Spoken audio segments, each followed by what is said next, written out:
We're going to turn next to hear about a benefit design tool to help consumers shop for care called reference pricing. And joining us today to share his work on this topic, including recent research on its application to prescription drugs, is Christopher Whaley, an associate policy researcher at the RAND Corporation. Chris? Great. I'm excited to talk about reference pricing and consumer use of low-price providers and services. And just for acknowledgments, the research that I'm going to be presenting today has been funded by the Agency for Healthcare Research and Quality, the California Public Employees Retirement System, the Laura and John Arnold Foundation, and the Robert Wood Johnson Foundation. So we're grateful for their support. This research is also joint work with Jamie Robinson and Timothy Brown from the University of California, Berkeley. The whole idea behind reference pricing is that for the commercially insured population, there's a lot of variation in prices. And so for common and shoppable services that we think have lots of easily substitutable alternatives, prices vary pretty substantially. It's not uncommon to find a 10x difference in prices, even within the same geographic market for common services. Often there's no quality component, or this variation in prices is not linked to quality at all. Reference pricing is one potential response to this level of price variation. Reference pricing was originally developed in European pharmaceutical market context, and in the United States has been applied by several self-funded employers to a variety of services. So probably most notably, the California Public Employees Retirement System has applied reference pricing to knee and hip replacement services. CalPERS has also applied reference pricing to outpatient surgery, so for example, colonoscopy, joint arthroscopy, and cataract surgery. Safeway, the nationwide grocer, has applied reference pricing to lab and imaging tests. And more recently, the Rita Trust has applied reference pricing to pharmaceuticals. Reference pricing is driven by variation in prices. And just to illustrate that, this figure plots prices for colonoscopy services based by the CalPERS population in 2011, which was the year before reference pricing was implemented. This figure plots prices for ambulatory surgical centers, which are freestanding surgical centers, in the red dots, and in the blue dots for hospital outpatient departments, or HOPDs, which are a traditional hospital. There are two main things to note in this figure. So one, for both types of provider groups, prices vary quite substantially. So prices range from around $500 all the way up to $9,000 or $10,000. And so there's a wide degree of price variation for colonoscopy services. The second thing to note is that almost uniformly, prices for ASCs are quite a bit less than prices for HOPDs. So on average, the typical ASC price is a little over $1,000, whereas the typical HOPD price is around $3,000. And this variation in prices isn't linked to any differences in the quality of the colonoscopy or the quality of the patient experience. So from CalPERS' perspective, this variation in prices in some sense represents a fairly sizable waste for colonoscopy spending. This next slide shows variation in prices within therapeutic drug class for the Rita Trust population in 2012, which again was the year before they implemented reference pricing. This table shows for the top 10 most common drug classes the range in prices between the lowest priced and highest priced drug within each drug class. So for example, for statins, prices range from $12.30 for a 30-day supply to $447 for a 30-day supply at the upper end. This variation in prices is due to differences in brand to generic utilization, but even within generic drug classes, there's still quite a bit of variation in prices.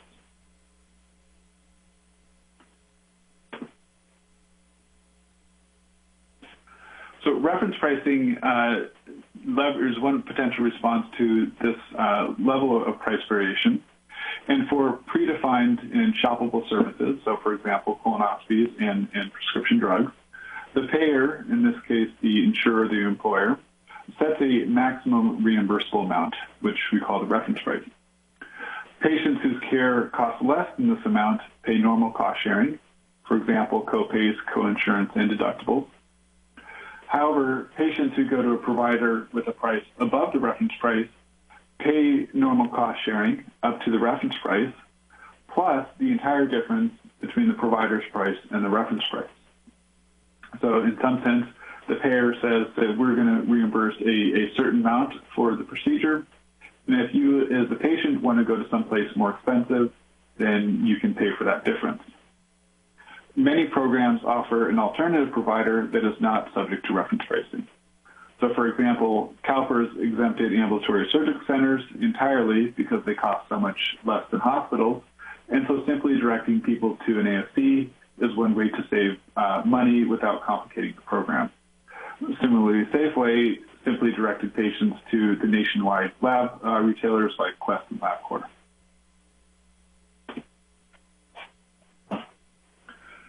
The fairly sizable potential increases in cost sharing due to reference pricing do have a pretty strong response in how patients shop for care. So this figure shows the impact of reference pricing for colonoscopies. And we have two populations plotted here. So first, in the red line, we plot the average price for the CalPERS population, which was subject to reference pricing in 2012.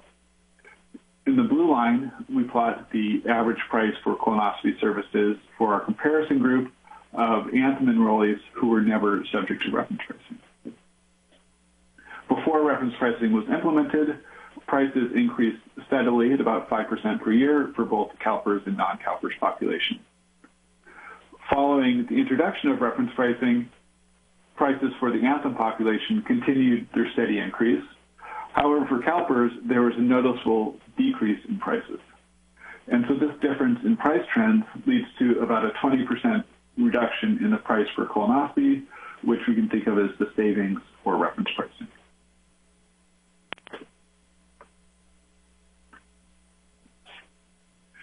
This chart shows something similar for pharmaceuticals, and this figure plots the share of prescriptions written for the lowest priced drugs within a given therapeutic class.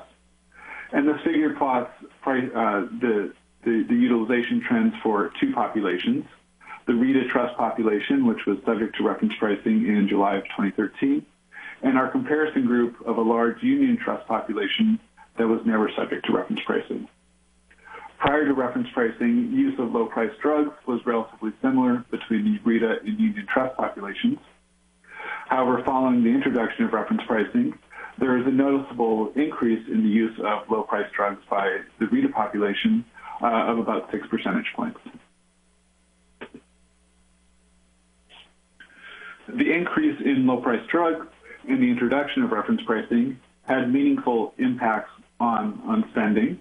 And so this figure plots for the same Rita and Union Trust populations, trends in monthly drug prices in the top two lines, and patient co-payments in the bottom two lines. In the top two lines, when we look at total prices, prices were declining slightly in the time period before reference pricing, which is mainly due to the introduction of new generic drugs. However, following the introduction of reference pricing, there was an even greater reduction in prices for the Rita Trust population in the blue line.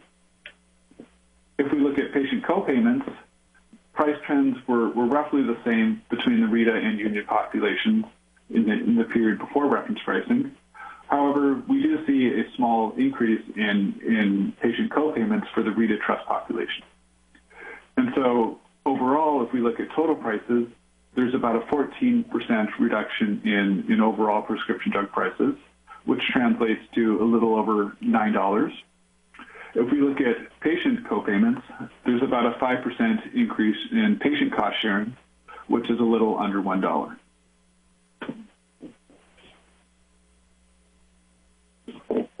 Overall, we find roughly a 15 to 20% reduction in prices due to reference pricing programs.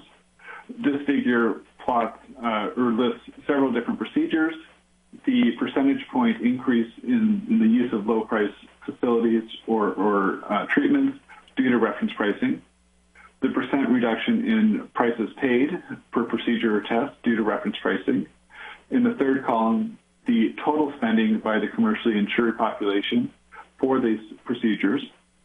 And then in the last column, our estimate of the potential spending reduction from reference pricing if we were able to achieve roughly the same effects. So for example, for joint replacements in the top row, we find a 14.2% reduction in the use of low-price hospitals, which leads to a savings of 19.8%. Among the entirely commercially insured population, joint replacement procedures account for a little over $17 billion in total spending. And so if we're able to achieve roughly the same effect, we estimate that reference pricing, if applied nationwide for joint replacement, could lead to a $3.38 billion reduction in spending.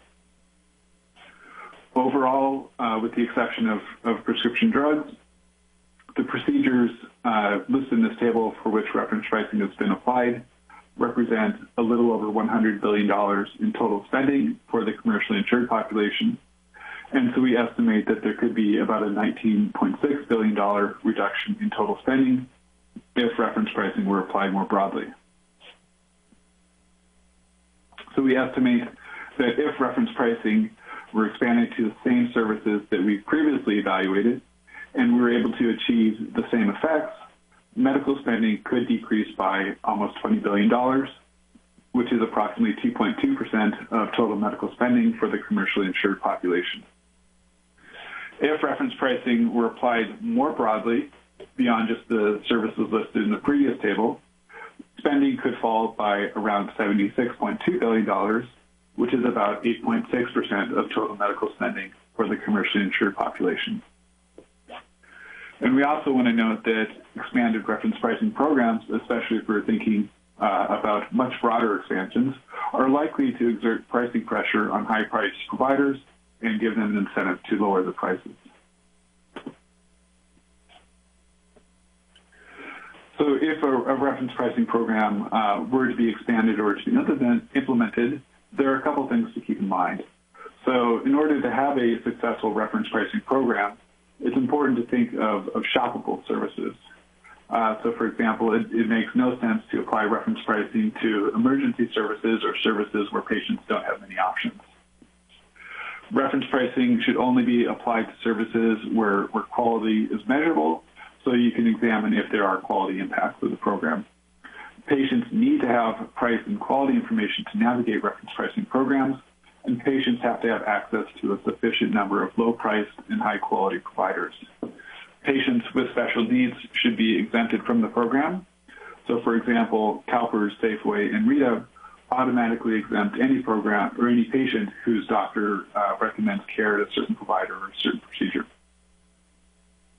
And finally, reference pricing programs should really aim to simplify the choice process. CalPERS, Safeway, and the Rita Trust all direct patients to specific providers or treatments. For example, CalPERS sends patients to ambulatory surgical centers.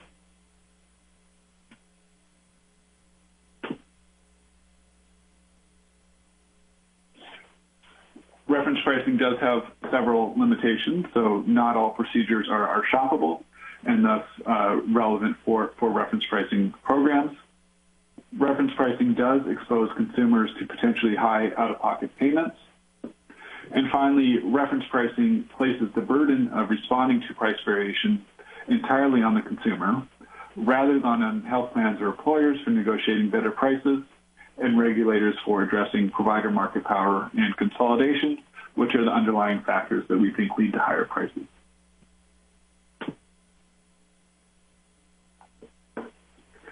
If you're interested in learning more about reference pricing, these are the 3 studies that I've mentioned in this talk.